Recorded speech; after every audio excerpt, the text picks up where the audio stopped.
Amis téléspectateurs, bonjour. Nous sommes à Ile-de-France, dans le 14e arrondissement, où nous allons suivre le président malgache qui sera en compagnie de Madame Nicole Bricq.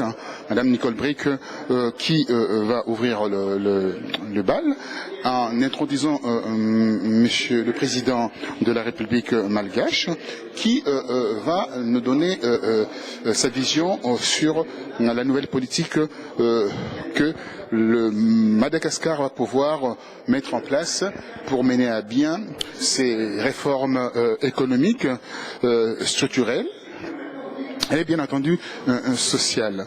Voilà, le président a été élu au mois de janvier. Il y a à nouveau l'ordre constitutionnel qui s'est mis en place. Dans ces cas d'espèce, le bailleur de fonds, le Fonds monétaire international, tous ces investisseurs reviennent vers ces pays qui est exempt, on peut le dire, frappés par la pauvreté, frappés par la malversation, frappé par la souffrance de la population, frappé par la corruption. Donc le président, le nouveau président a maille à faire aujourd'hui pour pouvoir redresser cette économie qui est bien entendu par terre. Voilà, nous allons le suivre là. En le suivant, et vous comprendrez comment il a une lourde charge pour mettre ces pays sur le rail. Suivez-le.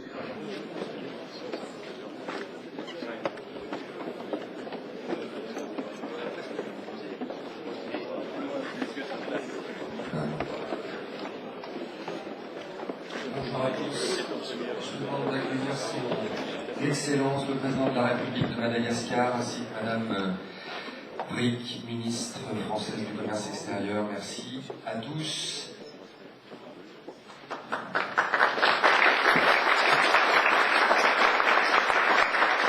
Je cède tout de suite donc la parole à notre hôte, Madame Véronique Pédag-Amilius, qui est la directrice générale de l'Île-France.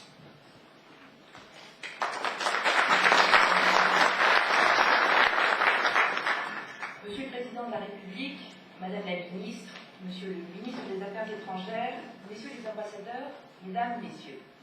C'est un grand plaisir pour moi de vous accueillir en ouverture de cette journée consacrée à Madagascar, qui sera par ailleurs la première journée à laquelle moi-même j'assisterai. Madame la Ministre, si vous m'autorisez un petit clin d'œil pour commencer, vous êtes ici chez vous, dans cette nouvelle maison de l'international qui est aujourd'hui dédiée à la fois à l'attractivité de la France dans le monde et à l'internationalisation de nos entreprises. Monsieur le Président, votre présence dans nos locaux revêt une symbolique particulière. Les liens entre Madagascar et la France sont forts et anciens. D'ailleurs, j'ai noté ce matin que parmi les équipes du France, certains avaient, dans leur passé, dans leur jeunesse, travaillé à Madagascar et donc vont parler de Madagascar avec des mots de rêve. Donc ça m'a donné envie de connaître mieux votre pays. Madame Nicole Bricq va prendre place pour, en tant que ministre du Commerce extérieur. Monsieur le Président de la République, Madame la Directrice Générale, Messieurs les ambassadeurs, Mesdames et Messieurs, c'est un très grand honneur pour nous de vous accueillir aujourd'hui à Paris. La communauté internationale a salué le déroulement des élections présidentielles qui vous ont porté au pouvoir et dans un contexte difficile que nous savons. Et cette communauté internationale observe avec un grand intérêt et un optimisme certain les temps nouveaux de la Grande Île. La reprise de la coopération financière décidée par le Fonds monétaire international est un signe, parmi d'autres, de la confiance que cette communauté vous porte.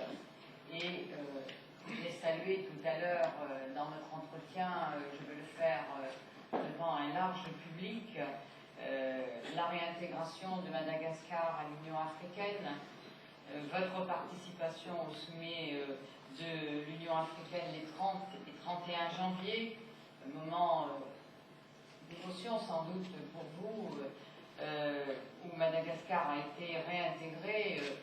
Vous avez pu, du reste, lors de ce sommet, apprécier combien vos homologues africains croient en vous et en votre succès.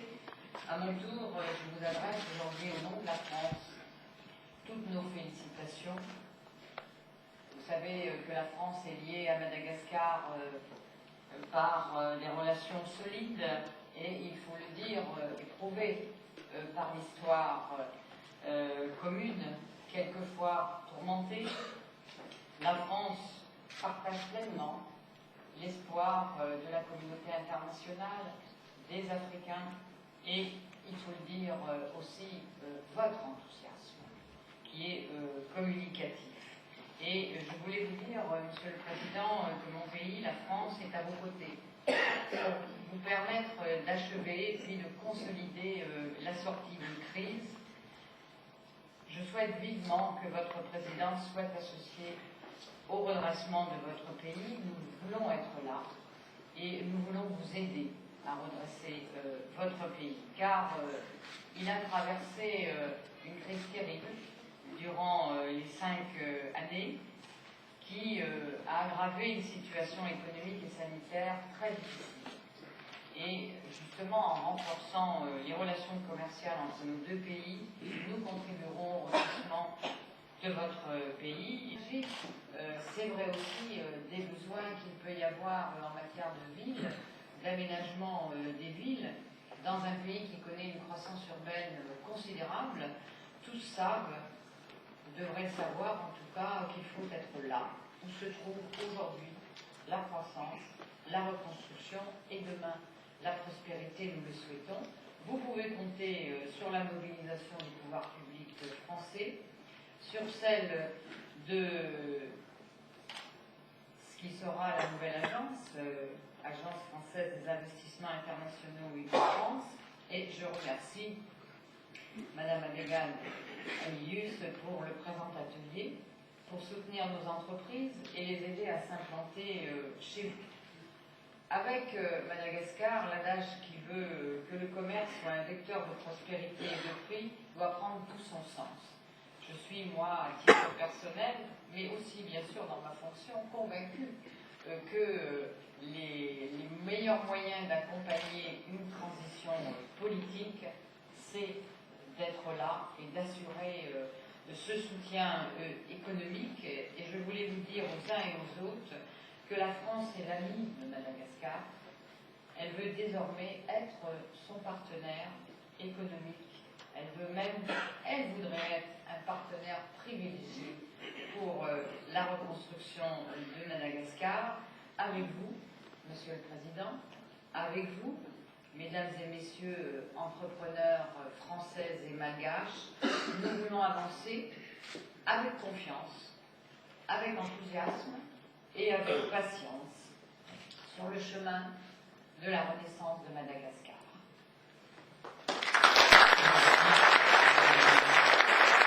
Et j'invite maintenant le président de la République malgache à rejoindre ce pupitre pour s'adresser à vous. Monsieur le Président.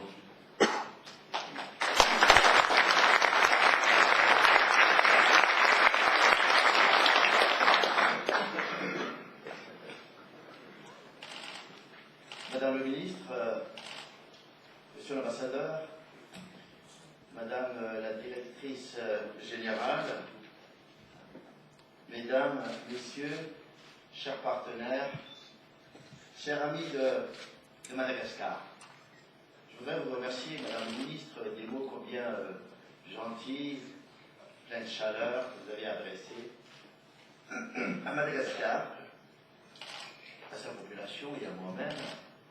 Ce sont des encouragements dont on a besoin aujourd'hui et surtout pour l'avenir. Je suis très heureux aujourd'hui d'être parmi vous. Aujourd'hui, pour moi, c'est un grand jour. Et il est des jours où on se retrouve parmi les personnes qui vous donnent envie, qui vous donnent l'envie et qui vous donnent de l'espoir aussi. Je suis très honoré aujourd'hui de prendre la parole devant cette auguste assemblée qui constituera, je l'espère, les nouveaux partenaires de Madagascar dans les jours dans les mois ou dans les années à venir. Après un voyage fructueux à Washington et à New York, nous sommes revenus avec la confiance entière et sincère de notre famille des Nations Unies et de nos amis américains, ainsi que des bailleurs de fonds internationaux, en l'occurrence le Fonds monétaire international qui a renoué ses relations avec Madagascar, la Banque mondiale qui a appuyé plus que jamais ses projets à Madagascar. Me voilà aujourd'hui avec vous, amis français, pour redécouvrir ensemble notre grande île sous un nouveau jour, sous un bon jour. Les siècles, les tempêtes, les incompréhensions, les malentendus ne peuvent avoir raison des sentiments d'amitié. Une amitié sincère, profonde entre nos deux peuples. Le partenariat entre la France et Madagascar date de plus de 3 siècles. Et sans nul doute, la France restera un partenaire historique, un partenaire privilégié, comme elle l'a toujours été. Amis téléspectateurs, vous allez suivre l'interview réalisée par Afrique Gradation et RFI en interviewant Madame la ministre qui va répondre aux questions de RFI et d'Afrique Gradation concernant bien entendu le rôle de la France avec la Chine et également de tout ce qui se passe à Madagascar. Vous allez suivre ces débats, à l'issue desquels nous irons après suivre la conférence de presse, un point de presse du président malgache. Madame la ministre, qu'attendez-vous de la visite la semaine prochaine du président chinois sur le plan commercial ? Je pense que c'est une visite extrêmement importante à l'occasion du 50e anniversaire de la reconnaissance de la Chine populaire par la France. Et en même temps, cela va nous permettre, d'un point de vue économique et commercial, de donner à ce partenariat stratégique que nous avons avec la Chine des conclusions. Nous allons organiser à Bercy un forum économique. Et j'ai réglé les derniers détails de ce forum économique hier avec le ministre du MOFCOM, M. Gao, que j'avais reçu il y a 3 semaines à Paris pour préparer le volet économique de la visite du président Xi. Et à cette occasion, nous accueillerons d'abord, je crois, m'a-t-il dit hier au téléphone, 300 entreprises chinoises à Bercy. Et à l'occasion de ce grand forum économique, nous pourrons signer une 50aine de contrats.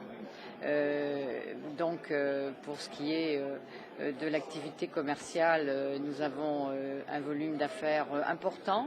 Nous attendons aussi qu'il y ait un rééquilibrage de notre volet commercial, puisque la France est déficitaire avec la Chine.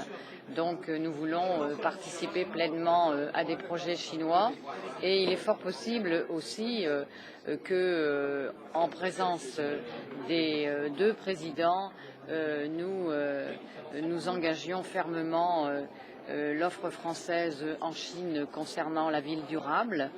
Et pour moi, c'est très important parce que j'ai effectué 2 voyages en Chine, dont l'un avec le président de la République. Et je sais que la Chine est intéressée par l'offre française concernant l'urbanisme et concernant tout ce qui peut aller dans ce que nous appelons côté français des écoquartiers. Donc je souhaite aussi que nous puissions avancer et je crois qu'on peut le faire. Et puis en même temps, je me fais l'avocat d'une offre française concernant la procédure qui est en cours au niveau de mesures à l'encontre du vin des Européens.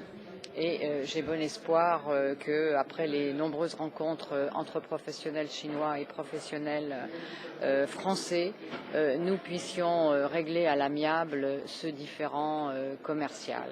Donc j'attends effectivement beaucoup de cette visite et je crois que la France a tout intérêt à conduire ses entreprises dans ce grand marché qu'est la Chine. Mais en même temps, je sais que la Chine est un partenaire dans des domaines fondamentaux pour nous, le domaine aéronautique et nous avons des partenariats industriels et également bien sûr dans le domaine nucléaire.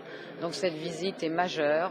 Le président Xi arrivera à Lyon lundi 24 et nous l'accueillerons à Paris dès le 25. Cette visite portera au plus haut l'amitié franco-chinoise et bien sûr le volet économique que je défends. Vous avez parlé de la signature d'une cinquantaine de contrats. Est-ce que vous pouvez nous donner des exemples de contrats majeurs? J'ai entendu parler d'un contrat entre PSA et le constructeur chinois Dengfeng, un contrat également au niveau du nucléaire possible. Est-ce que vous pouvez nous donner des détails sur les informations que vous avez à cette heure-ci?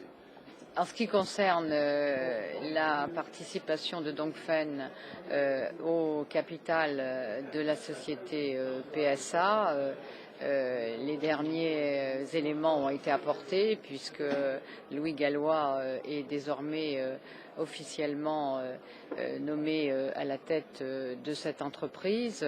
Je crois qu'on ne peut que se réjouir, ça fait aussi partie de l'attractivité du territoire et de nos entreprises, de ce partenariat qui permet à PSA de repartir vers des nouveaux horizons, notamment internationaux. Et puis, en ce qui concerne le nucléaire, nous avons un partenariat industriel puisque en Chine, j'ai visité du reste ce chantier, nous construisons là-bas 2 EPR et que nous savons qu'il y a derrière de nombreuses tranches prévues par la Chine qui a grand besoin de cette énergie. Donc je souhaite qu'effectivement ce partenariat industriel puisse se poursuivre, mais aussi dans toute la chaîne du nucléaire qui est bien sûr en amont et en aval très performante. Donc cela relèvera de la volonté des 2 présidents, du président Xi et du président François Hollande. Madame la ministre, je parlerai de Madagascar. Le bailleur de fonds ont alloué près de 1 milliard au niveau de portefeuille pour faire démarrer l'économie du pays. Quelle sera la première priorité par rapport à ce pays qui est exempt, qui pendant 5 ans a connu des difficultés? S'agissant de l'appui financier de la France, nous souhaitons que nous puissions revenir aussi aux côtés des grands bailleurs internationaux, la Banque mondiale, la Banque africaine du développement, le FMI bien sûr, et nous appuyons les efforts de Madagascar pour que, au niveau de l'Union européenne, les mesures qui avaient été prises à l'encontre de Madagascar soient levées. Et nous souhaitons bien sûr qu'il y ait un prolongement à l'élection, un prolongement politique, démocratique à l'élection du président Eri. Et nous avons déjà, au travers de l'AFD, de l'Agence française de développement, débloqué 20 millions d'euros. Il est évident, quand le processus sera achevé de stabilité démocratique, la France, aux côtés des bailleurs internationaux, participera à la reconstruction de Madagascar. Ça fait partie de l'assistance que nous devons porter au renouveau de ce grand pays qui est Madagascar et qui est un pays ami. Et je suis particulièrement sensible au fait que ce soit à Paris que le président Eri ait fait part de son souhait dans des secteurs où nous avons une offre commerciale performante. Nous savons apprécier les populations locales. Nous savons que Madagascar a besoin aussi de créer des emplois. Nous savons aussi que toute l'assistance technique qu'apporte la France, l'expertise est appréciée et nous savons aussi élever la qualification de la main-d'œuvre au travers de la formation que font nos entreprises présentes, notamment en Afrique subsaharienne. Nous serons présents, nous sommes présents. Et cette visite aujourd'hui et hier à Paris est une visite de la plus haute importance pour renouer des relations commerciales qui n'ont jamais été interrompues, même au moment les plus difficiles. La France a toujours été là. Mais maintenant, c'est une étape nouvelle qui s'engage et j'apprécie que le président Herry nous dise qu'il attend les entreprises françaises. C'est l'objet du forum qu'il a bien voulu avec moi ouvrir ici à UBI France. Merci. Voilà, donc aujourd'hui nous sommes devant la salle où ça va se dérouler le point de presse avec le président Herry. C'est le président malgache qui va s'entretenir avec le journaliste qui viennent de partout, les journalistes chevronnés, où on va voir toute la presse, en commençant par RFI, France 2, TV5 Monde, enfin l'ensemble de la presse accréditée.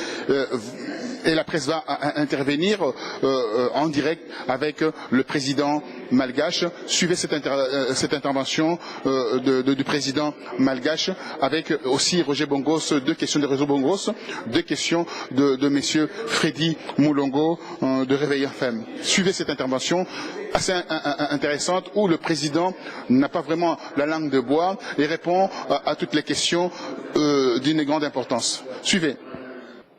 Freddy Moulongo pour Réveil FM International, RDC. Monsieur le Président, vous êtes ici en France. Est-ce que vous aurez l'occasion de rencontrer votre homologue français, François Hollande particulièrement? Dans les discours que vous avez faits tout à l'heure, on sent qu'il y a une volonté politique qui vous anime. Est-ce que vous aurez les temps matériels de réaliser tout ce que vous avez pu dire, parce qu'on sait très bien que dans le monde que nous vivons, c'est quand même un monde des prédateurs. Est-ce que, président élu que vous êtes, est-ce que vous aurez vraiment les temps? Bon, moi, je me pose cette question en disant, c'est la première fois que j'entends un discours comme ça, de la part d'un président africain, mais bon, je me dis, est-ce qu'on vous laissera le temps de réaliser ce que vous avez comme envie de faire pour votre pays, Madagascar? Merci. C'est Dieu qui donne le temps nécessaire. Je pense que l'essentiel, c'est de commencer. Je vais commencer, je vais bâtir, et je crois que c'est le plus important. Après, on verra. Mais il faut commencer. Je pense qu'après 50 années d'hésitation, 50 années de difficultés, de pauvreté, aujourd'hui, la population malgache veut prendre en main ses destinées. Et je suis là pour être avec elle pour cet avenir-là. Effectivement, on aura une rencontre avec Monsieur le Président, pas cette fois-ci parce que nos agendas respectifs ne nous le permettent pas, mais nous allons avoir une rencontre très prochainement, probablement dans le cadre du sommet de Bruxelles qui s'éteindra dans les jours qui viennent. Monsieur le Président, votre pays, après 5 années de crise politique, est dans un état difficile. L'éducation est à reconstruire, vous l'avez dit, le secteur textile, le secteur informatique, tout est en grande difficulté. Par quoi vous allez commencer pour reconstruire votre pays? Il y a des attaques de criquets dans le sud, enfin, la situation est complexe et difficile. Alors, par quoi commencer selon vous? Il faut commencer d'abord. C'est vrai que tout est priorité, tout est urgence aujourd'hui à Madagascar. Il faut se donner les moyens aussi de le faire.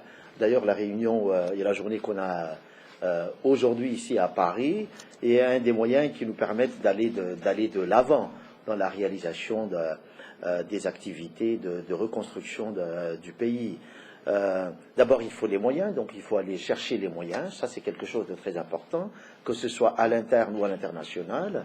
Mais il faut commencer par aussi des activités au niveau social, Vous avez si bien parlé tout à l'heure de l'éducation, de la santé, surtout de la nutrition des enfants, des mères. Donc ça c'est très important. Mais je crois que pour pouvoir bien asseoir tout ça, il faut restaurer l'autorité de l'État. Ça, je pense que c'est très important. Donc il y a au moins ces quelques chantiers parallèles qu'il faudrait mettre en même temps. Monsieur le Président, Roger Pongos, Afrique Nation, il y a le retour à l'ordre constitutionnel depuis janvier dernier. Alors, le bailleur de fonds revient avec une enveloppe aux alentours d'1 milliard de dollars. Quelle sera votre priorité par rapport à cette enveloppe? Et deuxième question pour terminer. Vous avez mis l'accent lors de votre intervention, concernant le tourisme. Alors, il y a eu du souci au niveau de Nocibé. Que pensez-vous de ce tourisme pédopornographique qui sévit en Madagascar? Au niveau des bailleurs, vous avez si bien souligné qu'il y a vraiment un fonds d'une valeur assez substantielle disponible pour Madagascar. Ce que nous allons prioriser avec les bailleurs de fonds, ce sont des projets d'urgence au niveau de la nutrition, au niveau de la santé et au niveau de l'éducation. Il y a des enfants qui aujourd'hui sont en dehors de leur scolarité normale, donc il faudrait qu'ils reviennent dans leurs écoles. Il y a des enfants qui sont exclus au départ des écoles, donc ça ce sont des tâches qui m'attendent de manière urgente. Au niveau des centres de soins de santé aussi, il y a des reprises des travaux qui devraient être entamés très rapidement. Donc se focaliser sur le social d'abord, mais dans le cas de ces financements, nous allons pourvoir aussi aux infrastructures, notamment les infrastructures routières, les infrastructures nécessaires pour la réalisation de travaux d'infrastructures dans le secteur agricole, construction de routes, de ponts. Mais ma priorité, c'est de construire des routes ou des ponts dans les zones de production, dans les zones économiques. Ce sont peut-être des petites routes, des petits ponts, mais il faut désenclaver ces zones-là parce qu'il y a quand même pas mal de zones économiques, zones de production qui restent enclavées aujourd'hui. S'il vous plaît, bonjour. Pierre-Olivier Roux, l'usine Nouvelle. Je voulais savoir, en termes de fonds, justement, il a été évoqué une conférence de donateurs. Aujourd'hui, est-ce que les fonds que vous avez à votre disposition vous semblent suffisants ou il faut une conférence internationale, comme on l'a vu en Côte d'Ivoire, par exemple? Deuxième question, quelle place peut jouer l'industrie au sens large dans le redécollage de l'économie? La zone franche de Tana était dans une très bonne dynamique il y a quelques années, tout s'est un peu arrêté. Est-ce que vous sentez déjà des signes de reprise? Il y a des Mauriciens, des Chinois qui investissent. Est-ce que vous encouragez ça? J'imagine que oui. Par ailleurs, troisième question, en termes de sécurité, c'est un élément essentiel pour le tourisme, pour le développement des affaires aussi. Est-ce que vous avez sur la main aujourd'hui, sur l'armée, certaines brigades ou forces spéciales qui étaient déployées, pas forcément contrôlées? Est-ce que la chaîne de commandement répond aujourd'hui dans votre pays? Merci.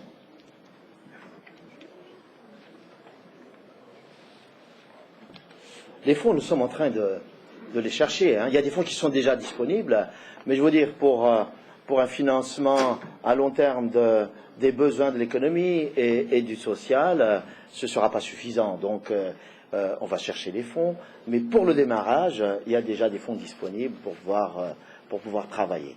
Donc, la conférence des bailleurs ou des donateurs est justement là pour chercher davantage de fonds. On va chercher des fonds au niveau des bailleurs traditionnels, comme on les appelle, la Banque mondiale, l'Union européenne, la Banque africaine de développement. Mais je crois que le plus grand investisseur apporteur qui vont apporter des fonds à Madagascar, ce sont les investisseurs privés. Donc on va les mobiliser. Et d'ailleurs, la journée d'aujourd'hui est une occasion pour pouvoir mobiliser et remobiliser tous ces investisseurs qui seront intéressés à Madagascar. Dans le cadre ma vision pour l'avenir de Madagascar, l'industrie tient une place importante. Lorsqu'on dit industrie, ça peut être vraiment être appréhendé dans un cadre transversal, hein, parce que même l'agriculture qui est là aujourd'hui nécessite de petites industries pour la transformation de produits agricoles. Aujourd'hui, beaucoup de nos produits, hein, les litchis, les pommes, les oranges et tout ça sont pourris parce qu'ils ne sont pas transformés, alors que ça pourrait très bien être transformé. Il y a les plus grandes industries, hein, qui sont là, qui sont à développer. Il y a des marchés qui sont à chercher, à créer au niveau européen, au niveau français, pourquoi pas, au niveau du textile. Je pense qu'on a beaucoup de produits, on a beaucoup d'avantages comparatifs par rapport à d'autres pays aujourd'hui en matière de textile. Il y a l'industrie de la pêche qui est là, mais je pourrais parler aussi de l'industrie du tourisme, qui est une industrie très, très importante. Et c'est à ce titre que je reviendrai sur Nosy-Be en disant que nous sommes en train d'assainir le secteur du tourisme et en passant justement par la mise en place d'un cadre sécuritaire. Et je pense que ce dont vous avez parlé fait partie de tout cela. Donc il faut qu'on arrive à faire la part des choses. Il faut aussi que ceux qui arrivent ne nous importent pas des cultures qui ne sont pas les nôtres. Donc il faut assainir cette culture-là, parce que nous, ce que nous avons à vendre, ce que nous avons à présenter, ce que nous avons à développer, c'est cette culture-là, cette culture malgache que j'avais présentée un tout petit peu tout à l'heure. Ce sont des valeurs importantes pour le développement du tourisme à Madagascar. Et tout cela devrait s'appréhender dans un cadre de sécurité, dans un sens la plus large possible. Sécurité au niveau des biens et des personnes, sécurité de la circulation des personnes au sein du pays, et sécurité aussi des investissements. Ça, c'est important aussi. Il faut leur assurer un environnement qui puisse leur permettre une certaine visibilité sur le long terme, un certain rendement sur le long terme aussi. Donc voilà la sécurité. On a toujours tendance à dire que la sécurité, c'est l'affaire de l'armée. Oui, en partie. Je crois que l'armée est là, l'armée soutient cette transition ou cette mutation démocratique et politique du pays. Je crois qu'il est là avec la population et elle est là avec moi aussi. Monsieur le Président, je suis Rémi Carayol, Jeune Afrique.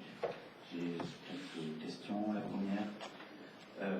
La stratégie, la mise en place de zones économiques spéciales. Nous sommes en train d'y réfléchir.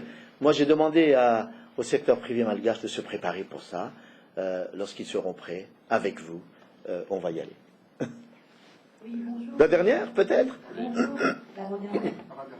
Oui, bonjour. Nia Mendikidash, la Gazette des Comores. Ma question est plutôt en direction cible plutôt des femmes. Quelle est la place des femmes dans l'exploitation des ressources naturelles? Et avez-vous des projets en direction des femmes, justement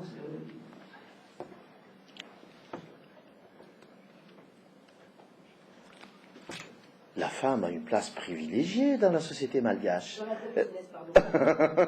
Elle a toujours eu une place privilégiée. C'est elle qui travaille, c'est elle qui produit, c'est elle qui fait les bonnes choses. J'ai parlé de dextérité au niveau textile, par exemple, mais ce sont surtout les femmes. Elle n'a pas besoin de réclamer cette place, elle l'a déjà. Et je pense qu'aujourd'hui, quoi qu'il en soit, il faut quand même légaliser cela dans le monde moderne aujourd'hui, hein. Donc, il faut qu'elle ait ce statut qu'elle a occupé, qu'elle occupe, qu'elle pourra encore occuper davantage au sein de la société, dans le monde politique. Et sachez que la plupart des projets au niveau sociaux, c'est-à-dire au niveau de l'éducation, au niveau de la formation professionnelle, par exemple. Il y a beaucoup qui s'adressent aux femmes. L'aspect santé, j'accorde une importance à la santé maternelle et infantile, parce que lorsque je pense à ces femmes qui ont des difficultés ou qui meurent même lors de leur accouchement parce qu'il n'y a pas des centres de santé, il n'y a pas des assistances à ce niveau-là, j'ai dit il faut penser aux femmes. Nous ne sommes pas là, disent les Malgaches, il n'y a pas les femmes. Bonjour, monsieur. Oui, Madame Pousson, je représente une des presses de la filière mécanique en France. Je voudrais savoir, par rapport à ce que vous avez dit ce matin et tout à l'heure, est-ce que vous avez une feuille de route industrielle pour promouvoir l'industrie, par exemple manufacturière? Deuxième question, pour la partie énergie renouvelable qui pourrait désenclaver les régions rurales, est-ce que vous pourriez nous dessiner une feuille de route dans ce sens? À quel secteur privilégié? Hydraulique, photovoltaïque, éolienne? Donc voilà, merci. Une feuille de route, elle se dessine petit à petit. Nous avons la caricature globale de cette feuille de route. J'ai dit, il y a la grande industrie au niveau manufacturière. Aujourd'hui, on le trouve dans les zones franches qui sont très actives, qu'on souhaiterait même développer encore davantage. On a parlé tout à l'heure de l'agro américain. C'est une des manières de développer davantage cette industrie manufacturière. Mais il y a bien d'autres secteurs dans lesquels cette industrie manufacturière pourrait se développer. Il y a les bases aujourd'hui. Ça va se dessiner encore davantage dans les mois à venir. Au niveau des énergies renouvelables, nous avons un potentiel énorme, surtout en matière hydroélectrique. Peut-être que ça prendra du temps, mais il y a d'autres sources alternatives qui sont là, comme l'énergie solaire ou éolienne ou la biomasse. Donc je crois qu'il faut faire un mix entre toutes ces énergies-là, en privilégiant surtout dans les années à venir, l'hydroélectrique. Merci. Monsieur le Président, une dernière question concernant les îles de Perse. Je souhaiterais savoir par rapport à cela. Ces îles de Nassa qui ont été en fait entre guillemets vendues aux multinationales. On sait autour de ces îles-là, il y a une plaque pétrolière assez importante. Je reprends un peu la question de mon confrère. Alors, comment faites-vous pour récupérer ces îles et aussi faire le contrôle de la gestion de ces explorations de ce pétrole qui est immense chez vous? Nous sommes en négociation avec différents pays, notamment avec la France, par rapport à ces îles-là.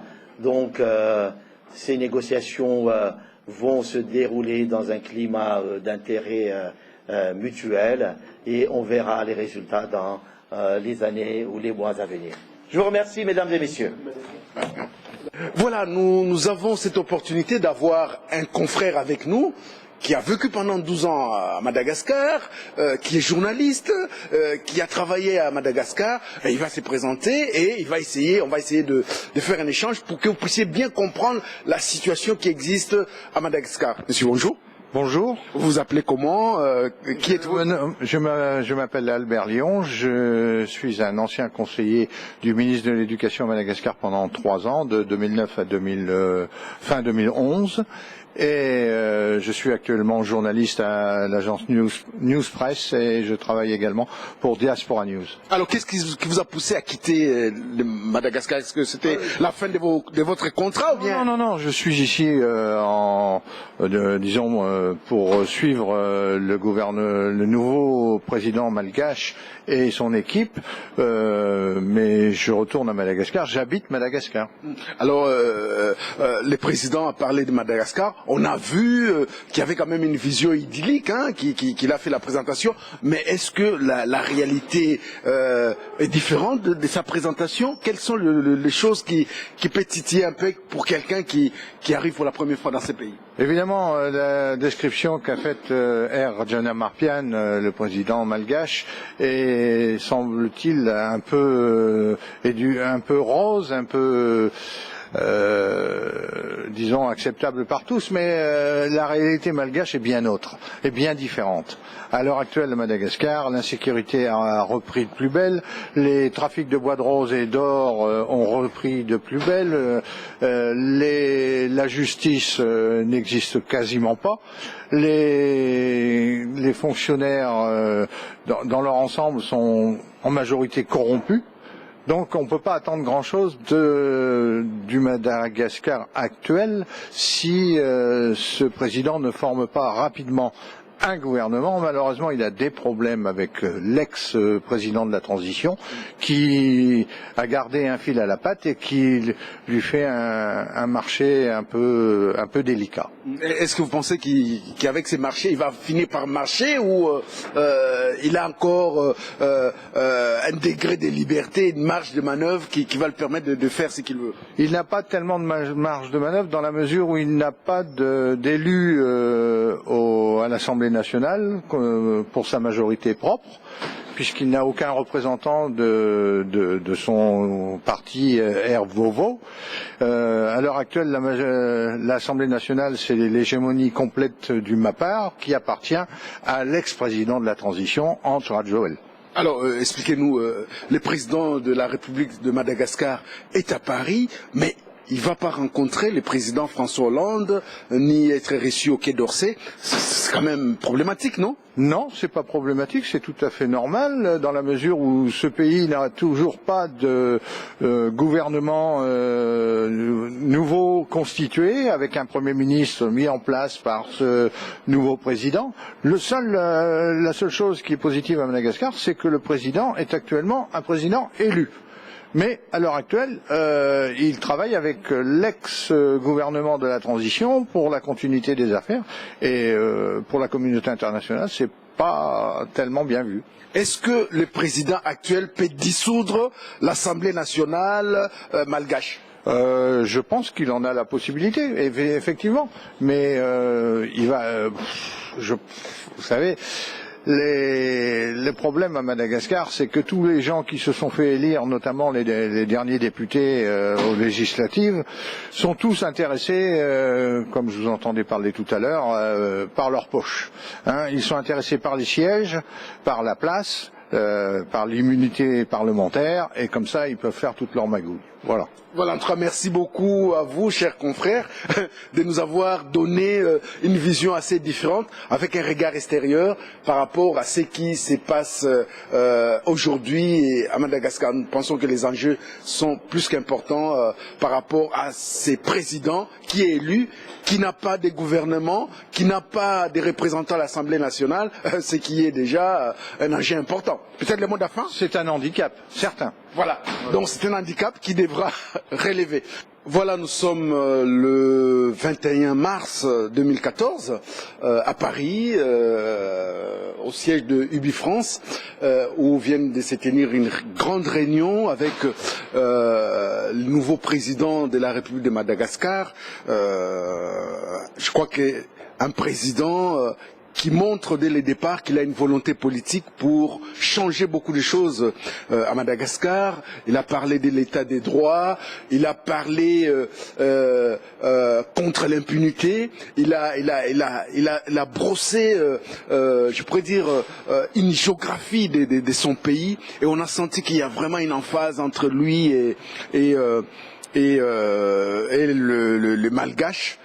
Mais bon, on se pose des questions. Est-ce que il aura vraiment cette possibilité de rendre en action cette volonté politique? Ce sont des questions qu'on se pose. Mais il a dit clairement dans la conférence de presse qu'on a eue tout à l'heure que, par exemple, le tourisme, c'est un élément important du développement de Madagascar. Mais on veillera, c'est que les pédotourisme ou voilà, ne soit plus démise dans son pays, et il veillera aussi à ce que les îles qui ont été prises les îles qui ont été vendues soient restituées, mais vraiment dans une certaine légalité. Mais il a parlé beaucoup de choses, alors Roger vient un peu toi qui a posé tant de questions au président malgache, quelle est d'abord ton impression par rapport à ces présidents? C'est pas une incapacité. Ce qu'on a pu observer, d'abord, la première chose qu'on a pu observer, c'est tout d'abord la pertinence de ces présidents. C'est sa capacité d'analyser les choses, et cette capacité viendrait bien sûr de son séjour en France.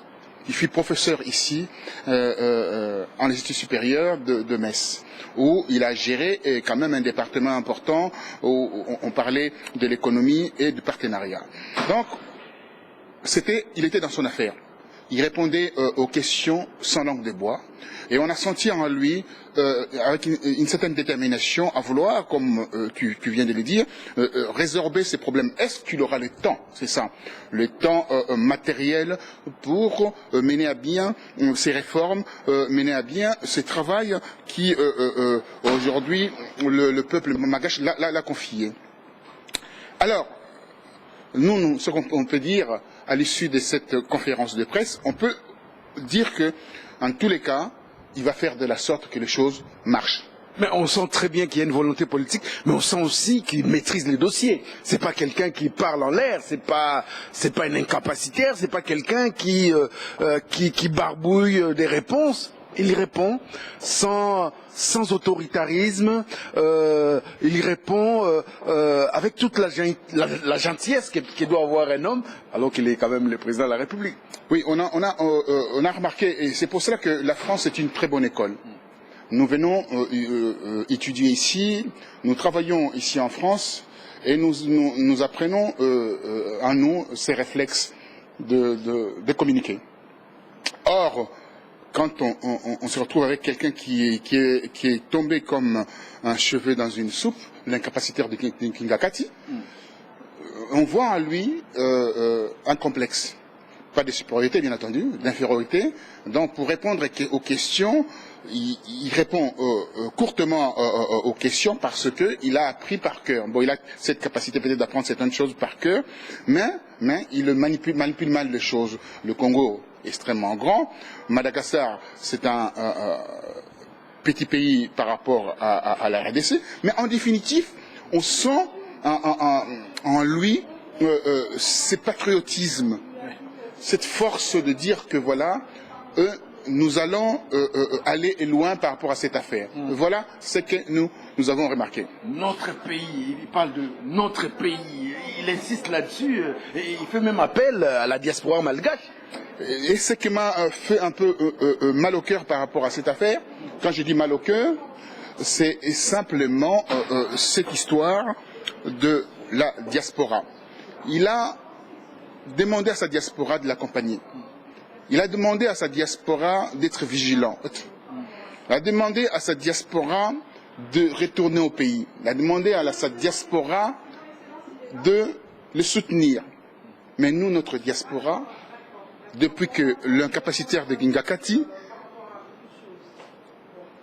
est sur le commande de ses affaires, il n'intéresse jamais la diaspora par rapport à ce qu'il fait. Il ne respecte pas la diaspora. Or, c'est la diaspora qui joue un rôle important au sein de cette économie moribonde de ces pays qui est la RDC. La diaspora ne vote même pas, on ne la considère pas.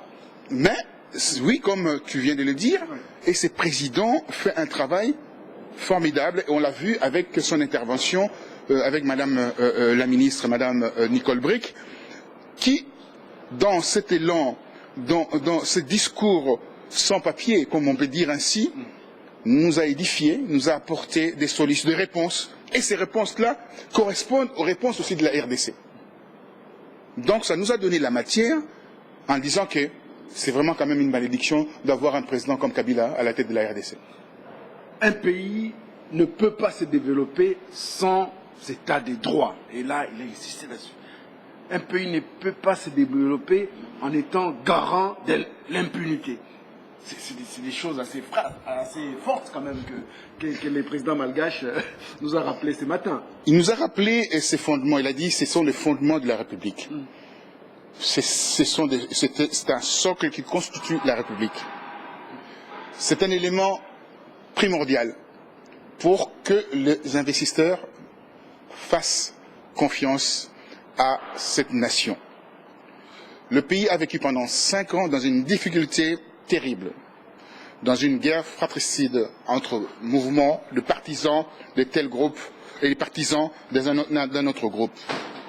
Il est là pour réunir tout le monde. Il a dit, il a mis l'accent sur l'impunité, parce que l'impunité, on le sait bien, c'est la symbolique d'une république bananière. C'est la symbolique d'un État en faillite. D'un État en faillite. D'un non-État. De la symbolique d'un non-État.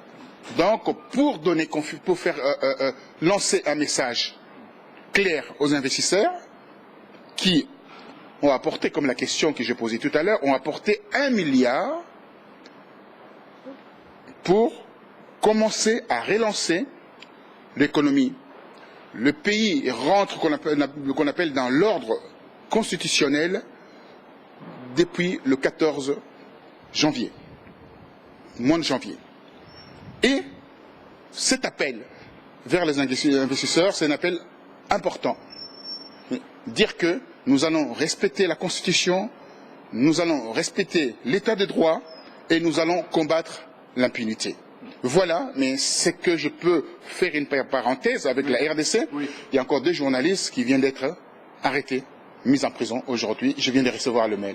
Donc d'où la détermination et les non-retours du Forum international sur la liberté de la presse pour les droits de l'homme et contre l'impunité qui a lieu le jeudi prochain, le 27 mars. Oui, pour te dire qui m'a envoyé ces mails, c'est le secrétaire général, section Afrique des FIDH, qui dit Mordicus, c'est une chance pour nous d'avoir organisé ce forum international pour la liberté de la presse, contre l'impunité, pour les droits de l'homme. On a été des précurseurs et dans cette vision, c'est une vision qui appartient aux gens de lumière. Donc, merci Freddy pour cette idée lumineuse de mettre en place ces forums pour défendre le droit des citoyens, le droit de dire quelque chose comme on est en train de dire aujourd'hui, le droit de poser des questions comme on a posé des questions au président de la République et il a répondu sans langue de bois. Sans langue de bois, sans nous faire des menaces, sans nous emprisonner, sans nous intimider, mais vraiment c'était une conférence de presse amicale. Alors la dernière question, Roger, c'est la question qu'on lui a posée par rapport au Premier ministre. Et j'ai senti que il n'a pas vraiment besoin que les dinosaures malgaches ou les mammouths malgaches reviennent au niveau du gouvernement. Je pense qu'il y a un problème qui se passe à Madagascar, c'est la question concernant le principe de satisfaire tout le monde. Andy Rajouel, qui vient de partir, et les partisans de Rajouel veulent avoir la primature. Leur part des gâteaux. Leur part des gâteaux. Tu manges, je mange. Oui, la raison pour laquelle d'ailleurs le président qui vient d'être élu a été clair et aussi n'a pas voulu exhiber cet élément essentiel en disant que voilà, nous allons partager le pouvoir. Ouais. Non, mais il part avec une définition claire de ramener tout le monde vers la construction de ces pays. Tout le monde vers l'élaboration d'une démocratie, une vraie démocratie où l'impunité n'aura pas droit de citer dans ces pays-là. Mais donc, Roger, je pense véritablement, donc, les mangéristes et les mangecrates un peu malgaches, là, qui aiment manger à tous les râteliers, n'auront pas droit de citer dans ces gouvernements. Il me semble, oui, par rapport à son travail, par rapport à sa vision, par rapport à ce qu'il a appris en France, parce que, n'oublions pas, comme je l'ai dit tout à l'heure, il fut un professeur ici en France, à Metz, donc dans les 57, dans la Moselle. C'est un homme qui est un homme averti. C'est un homme qui a une vision beaucoup plus élargie. Donc avec cette vision, nous allons retrouver avec un pays comme le Madagascar, investi d'un pouvoir constitutionnel élargi et aussi pour les respects des droits de l'homme dans son pays. Donc c'est bien entendu, si vous êtes mangériste, si vous êtes dinosaure, si vous êtes mammouth, disons malgache, n'espérez pas trop avec les nouveaux présidents que vous aurez un poste pour vous aussi vous pavaner et manger à divers ateliers. Je pense que c'est le changement pour le Madagascar, c'est vraiment maintenant. Oui, c'est maintenant. C'est maintenant. Voilà. Merci beaucoup à vous, chers internautes d'Afrique Rédaction et des Réveils FM International, qui nous auraient suivis. Nous sommes encore à IB France, à Paris, dans les 14e arrondissement. Nous vous disons au revoir. Bye bye. Ciao. Merci à vous et à très bientôt. Nous sommes bien attendus le 21, comme il a dit, et nous continuons notre travail. Merci à vous.